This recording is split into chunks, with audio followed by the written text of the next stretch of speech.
안녕하세요 여러분, GDSK입니다. 오늘 영상에서는 본격적으로 주거지 군집 분석을 다룰 건데요. 지난 영상에서는 대한민국 주거지 분석의 목적과 상관 분석에 대해 설명드렸죠? 혹시 안 보신 분은 그 영상을 먼저 보시면 오늘 영상을 이해하는 데 많은 도움이 될 거라고 생각해요. 본격적으로 군집 분석에 대해 알아보기 전에 먼저 한 가지 고민해볼 점이 있습니다.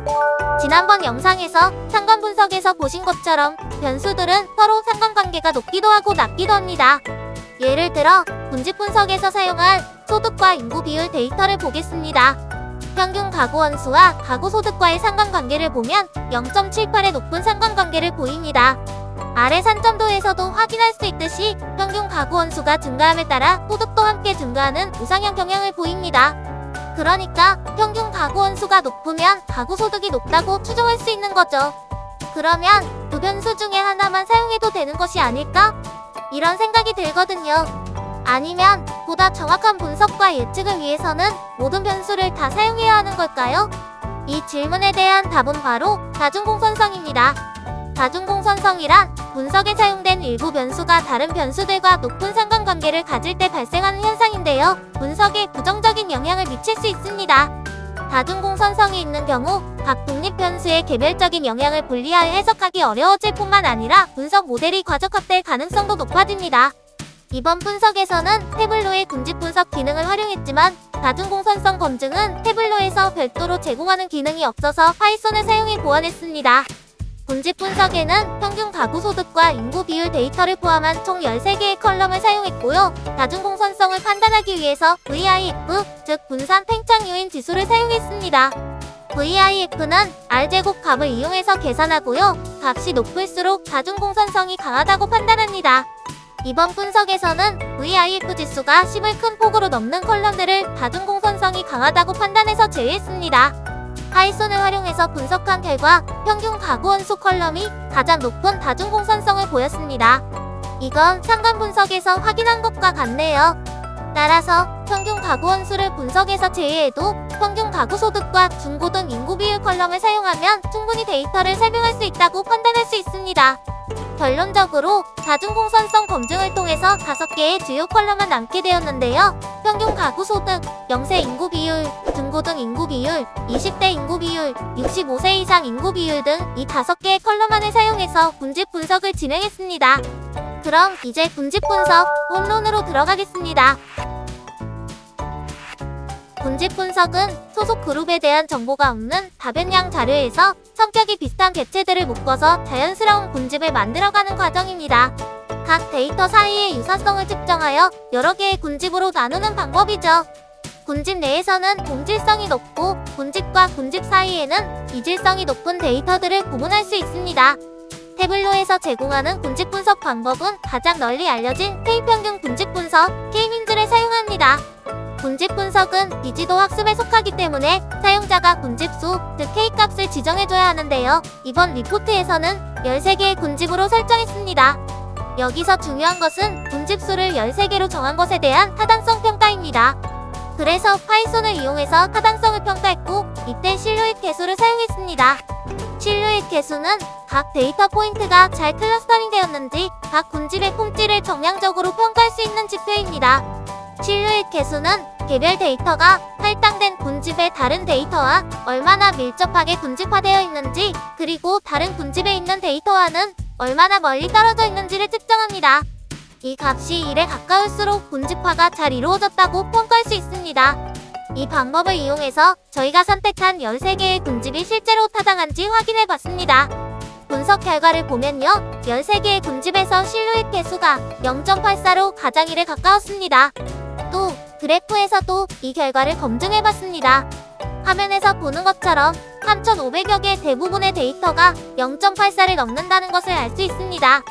다시 말해 이 수치로 대부분의 데이터를 설명할 수 있고, 따라서 군집수를 13개로 설정한 것이 타당하다고 판단할 수 있었습니다. 이제 본격적으로 군집 분석에 들어갈 차례입니다.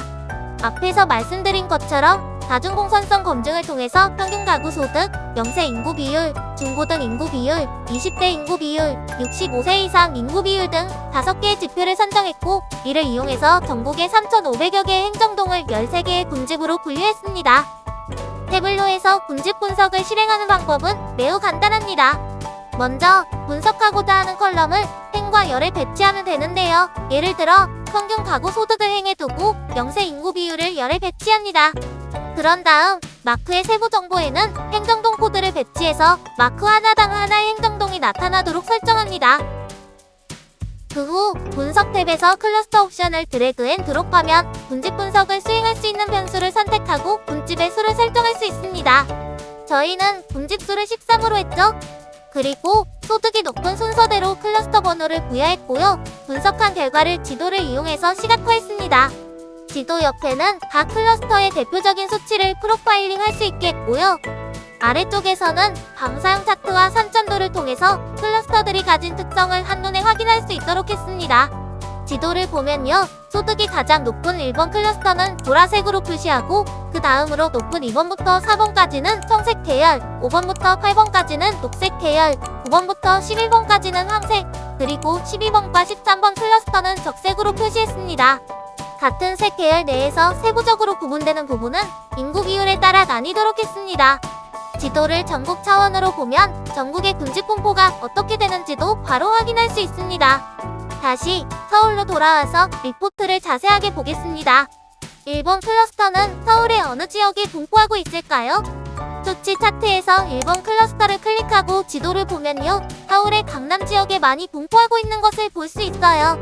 방사형 차트를 보면요. 역시 평균 소득이 가장 높네요. 산점도로 그래프를 변경해 보겠습니다. 그러면 평균 가구 소득이 높은 지역이 표시됩니다.